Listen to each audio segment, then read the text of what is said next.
Haydovchilar, sizlar uchun mana yangi ulanib turgan haydovchilar uchun tushuntiruv ishini olib boramiz. Yandex ilovasini qana qilib tortib, undan foto nazoratlardan qana o'tilishini to'g'risida hamma narsani o'rgatib o'tamiz. Buning uchun birinchi ochlikda Play Marketga kiramiz. Battan Yandex deb yozamiz.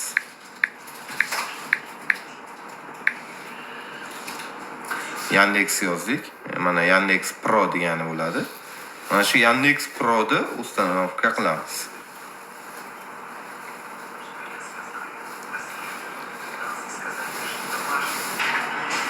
Mana hurmatli haydovchilar, tayyor bo'ldi. Endi buni ochamiz. Mana ochganimizdan keyin mesajda hamma yozuvlar chiqdi. Dalayni bosamiz. Mana enti pastigini bosamiz. Razishit. Endi telefon nomerimizni o'zimiznikini kirgizamiz. Misol uchun har kim o'zining telefon nomeri bor, o'shani kirgiziladi. Podключение bo'lgan nomerimiz.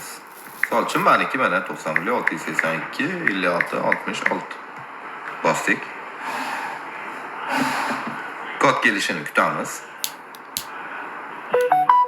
Keldi. 901 293. Mana bizga berilgan kod shu. Endi mana programmaga kirdik. Kirganimizdan keyin обязательно mana shu narsani bosib qo'yish esingizdan chiqmasin. Chaqmoq bilan svetoforchani bosib qo'yamiz. Bag'oji keyin qana qilib foto nazoratdan o'tishlar hammasi chiqadi. Foto kontrolga o'tamiz bu yerda. O'zbekcha qilaman deydiganlar uchun mana bu yerda mana настройкani bosamiz. Ruskiyni mana buni ustiga bosib turib o'zbekchaga o'tkazib qo'yamiz. Shunda tili o'zbekcha bo'ladi, o'sha ko'rinishi foni o'zbekcha bo'ladi. Keyin xaritalarga kiramiz. Xaritaga kirib turib, bitta mana bu skorosti 10 ga ko'tarib qo'yamiz. 10 ga ko'tarib qo'ysak, tezlik rejimi 10% ga o'sha oshgan bo'ladi. Battan endi mana yana menyuga qaytib olyapmiz. Menyuga qaytib turib yana kiramiz. Bitta mana foto nazorat ustiga bosamiz. Bitta mana haydovchilik guvohnomasi deb qo'ygan. Haydovchilik guvohnomasini ustiga bosamiz. Mana tekshiruvdan o'ting deb qo'ygan. Birinchisi pravani oldi tomonini mana rasmga olish. Pravani oldi tomonini rasmga olasizlar. Agar misol uchun men nima deydi? Telefonni misol qiladigan bo'lsam, misol uchun mana telefonda pravani oldi tomonini oldim. Keyingi yozuvni bosamiz. Keyingi yozuvdan keyin o'sha pravani arqa tomoni.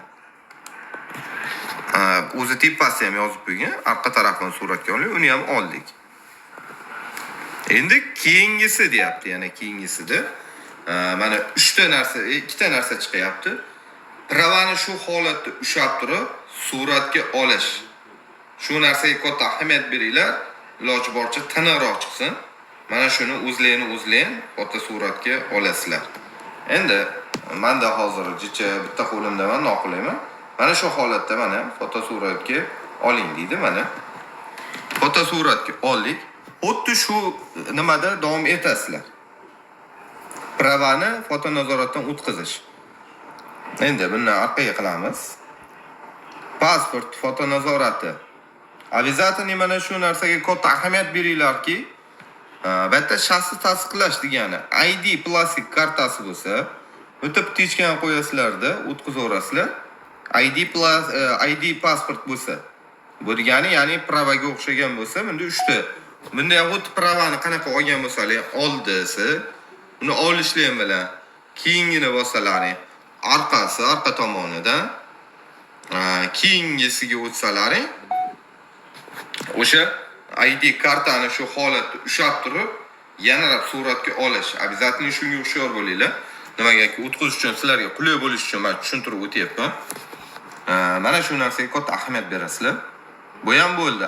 Endi sizlarda ID karta basu, fuqarolik pasporti, ya'ni zeleniy pasportimiz deymiz endi bizda. O'shanaqaga o'tmoqchi bo'lsak, mana shaxsni tasdiqlash degan yozuvni ustiga bosamiz.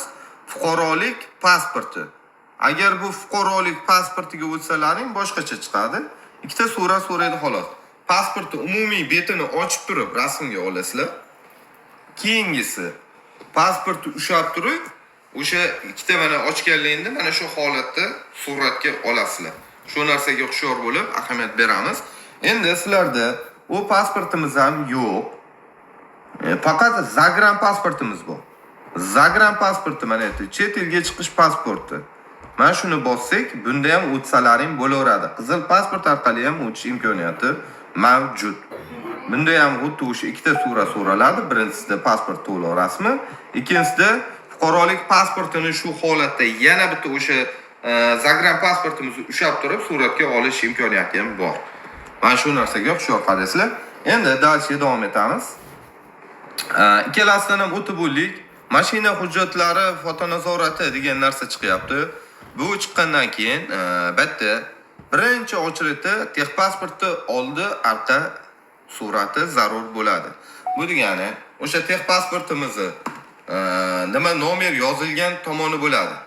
Mashinaning nomer yozilgan gos nomer deymiz. O'sha 75 mi, 40 mi qaysi nomer yozilgan bo'lsa ham, o'shani texpasportni qo'yib turib, shu holatda rasmga olasizlar. To'liq tiniq chiqsin. Oldilaring, dalshi, keyingisi texpasportni orqa tomoni surati deyilgan. Texpasportni orqa tomon suratini olasizlar. Dalshi keyingisi bo'lsalaring, mashinani o'zi ramkasi bilan chiqarib qo'yadi. Birinchi chap tomon. Ahamiyat beringlar. Balonni chiziqlari balon chizig'iga to'g'ri kelishi kerak. Mashinaga to'liq tushishi kerak. Dalshi buni oldik deylik. Ikkinchisi davom etamiz. Ikkinchisi bunda mashinani avtomobilning old tomonidan fotosurati. Mashina oldidan iloji boricha baloniga, bakovoyga to'g'ri keladigan darajada olinglar, iltimos qilamiz. Dalchi keyingisini bosamiz. Keyingisini bossak, mashinani o'ng tomonidan oling deydi. Mashinani shu chizig'iga moslab turib olasizlar. Dalchi. Bundan keyin o'zi avtomatik qilsalaring, mashina orqa tomonidan so'raydi. Orqa tomonni ham rasmini olib olasizlar. Mana olib olganligingdan keyin keyingini bossalaring, sizlarda mana yuborish degan narsa chiqadi. Yuborasizlar. Endi men sizlarga oddiy ko'rsatganim uchun ming uzr. Endi mashinadan o'tkazishim kerak edi o'zi asli. Tushuntirish ishi shunaqa bo'ladi. O'tkazib qo'yamiz. Nazat qilsanglar mashina fotonazorati addiniy mana shulardan o'tib bo'lganlaringdan keyin mana bu yerda 3 tagina rasm chiqadi xolos. Bu degani o'zi asli 3 ta rasm chiqishi kerak. Ochiq yukxona, bagajda ochiq holatdagi surati. Bagajni ochib qo'yasizlar, bagajda suratga olasizlar. Keyingisi o'rindiqlarni orqa qatori degan joyi bor. O'rindiqlarni mana chizig'iga moslab qo'ygan. O'ng tomondagi eshigini ochib turib olasizlar. Iloji boricha sidinaning tagida turadigan ikkitali remeni bo'ladi. Remenini iloji boricha chiqarib qo'yinglar. Agar mana shu narsa orqali o'tkazmasalaring, sizlarga ustuvorlik balidan pastlatvoradi. Bu degani -3 olib tashlaydi. Iloji boricha o'shandan o'tkazasizlar. Endi o'rindiqlarni oldi qatori deb qo'ygan. O'rindiqlar oldi qatoriga o'tadigan bo'lsak, mana shu yerda o'zi ko'rsatib qo'ying. O'ng tomonning eshigini ochib, shu narsadan o'tkazasizlar. Endi bular o'tkazgandan keyingini bosib turib, jo'natishni bosib yuborasizlar. Jo'natishni bosganligingdan keyin yana bitta narsani ogohlantirib o'tib qo'yaman. Misol uchun tepadan tushirib turib, mana nastroykani bosamiz. Bosganimizdan keyin bu yerda приложение chiqadi o'zi. Har bitta endi telefonda bo'ladi, приложение kirib turib, bu yerda nastroyka Yandexda nastroykasi chiqadi o'zi. Yandex yozuvi chiqadi. Mana Yandex Pro, Yandex Pro'ni ichiga kiramiz. Kirganimizdan keyin расширение degan narsa bor. Mana shuni ustiga ham bitta bosib ko'rasizlar, bu yerda to'g'ri. Расширение, местоположение mana. Местоположение ustiga bosamiz. Любой режим mana. Любом режиме. Mana shunga o'tkazamiz. Nazat. Bitta bo'ldi. Endi bu yerdan chiqib turib, boshqasiga o'tamiz. Mana bu yerda mana всегда сверху yoqib qo'yamiz. Keyin bunisi mana изменение системы настройки. Kiramiz, buni ham yoqib qo'yamiz. Kartinka va kartiniya. Bu yonib ekan o'zi. Mana shu narsalardan o'tib qo'yish iltimos hammamizni esimizdan chiqmasin. Bu sizlar uchun ish faoliyatlarida eng kerak bo'ladigan muhim narsalar. nimaganki Yandex ishlamay qolishi, местоположение joyida chiqmasligi mana shunga bog'liq bo'lib qoladi. Iltimos qilamizki, shu narsaga qattiq ahamiyat berasizlar. Dalcha endi Yandexni o'ziga qaytamiz. Mana shu foto nazoratlar o'tganligidan keyin sizlardan boshqa narsa so'ralmaydi. Maktab mashina foto nazoratlaridan o'tib bo'lgandan keyin iloji boricha agar dastavka bajaradigan odamlar mana shular yonib turaversin. Agar dastavka topshirmayman deydiganlar o'chirib qo'ysalaring bo'laveradi. Mana shundan keyin o'zi ish faoliyatiga chiqish mumkin. Liniyani bosib, o'sha liniyani bosgandan keyin ishga chiqsalaring bo'laveradi. Savollar bo'lsa bemalol Telegram orqali yozishlaring mumkin. Любой savollarga javob beraveramiz. Iloji boricha iltimos, mana shu narsani diqqat bilan ko'rib, foto nazoratlardan iloji boricha chiroyli to'g'ri yo'lda uchishlikni iltimos qilamiz. Agar bir noto'g'ri rasmlar tushib qolsa, o'tkazmaydi foto nazoratdan. Hushyor bo'lasizlar.